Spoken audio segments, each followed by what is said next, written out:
আজকের ভিডিওতে আমি বলবো যে DCL data control language under SQL এটা নিয়ে আমি আজকে ডিসকাস করব যে ডেটা কন্ট্রোল ল্যাঙ্গুয়েজ কমান্ডটা অ্যাকচুয়ালি কী। ডেটা কন্ট্রোল ল্যাঙ্গুয়েজ অ্যাকচুয়ালি কমান্ডটা হচ্ছে এটা কাজ করে যে ডেটাবেসেরকে ম্যানেজ করা। কিসে থেকে ম্যানেজ করে না, ডেটাবেসে যে ইউজার অ্যাক্সেস হবে তার যে পারমিশন, তার যে রাইটস, সেটাকে কন্ট্রোল করা। এবং সেটা কি করে ডেটাগুলোকে ইউজ করা হবে, কাকে পারমিশন দেওয়া হবে, পুরো বিষয়টাই হচ্ছে এই ডিসিএল আন্ডারে হয়ে থাকে। এবার ডিসিএলের দুটো স্টেটমেন্ট হয়, একটা হয় রিভোক, একটা হয় গ্র্যান্ট। তাহলে গ্র্যান্ট অ্যান্ড রিভোক, রিভোকটা পরে হবে, গ্র্যান্টটা আগে দেখি। তাহলে গ্র্যান্ট মানে কি? গ্র্যান্ট মানে হচ্ছে যে যখন আমরা পারমিশনকে সেট করব তখন আমরা গ্র্যান্ট কমান্ডটা দিয়ে করব স্টেটমেন্টটা। কিভাবে করব এবার দেখে নিচ্ছি। দেখো, প্রথমত হচ্ছে GRANT, এটা হচ্ছে গ্র্যান্ট। গ্র্যান্ট করছি কি না, সিলেক্ট, সাপোজ সিলেক্ট কমা ইনসার্ট। ধরো এই দুটো কমান্ডকে আমরা কি করছি, গ্র্যান্ট করে দিচ্ছি। কোন টেবিলের ওপরে?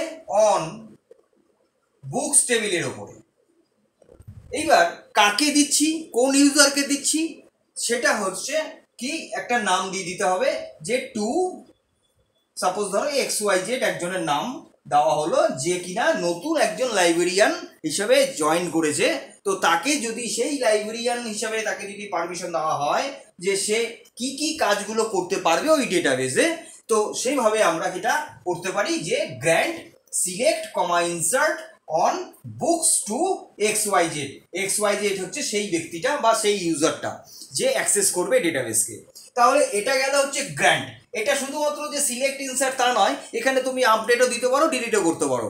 তো এইটা হচ্ছে এক নম্বর, যেটা হলো গ্র্যান্ট।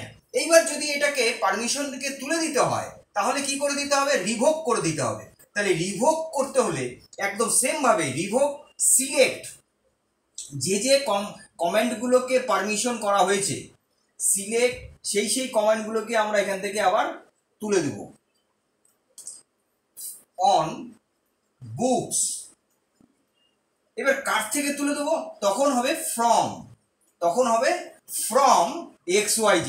তাহলে XYZ এর যে ইউজার, যাকে পারমিশন দেওয়া হয়েছিল, গ্র্যান্ট করা হয়েছিল যে সিলেক্ট আর ইনসার্ট করবে বুকস টেবিলের ওপরে, সেখানে রিভোক করে দেওয়া হলো তার পারমিশনকে, তার ইউজার রাইটসকে, কি যে সিলেক্ট ইনসার্ট সেটা বুকস টেবিলের ওপরে সে করতে পারবে না। তাহলে এইভাবে আমরা ডিসিএল কমান্ডটাকে সেট করতে পারি। তাহলে এর পরবর্তী ভিডিও আমি প্র্যাকটিক্যালটা নিয়ে চলে আসছি।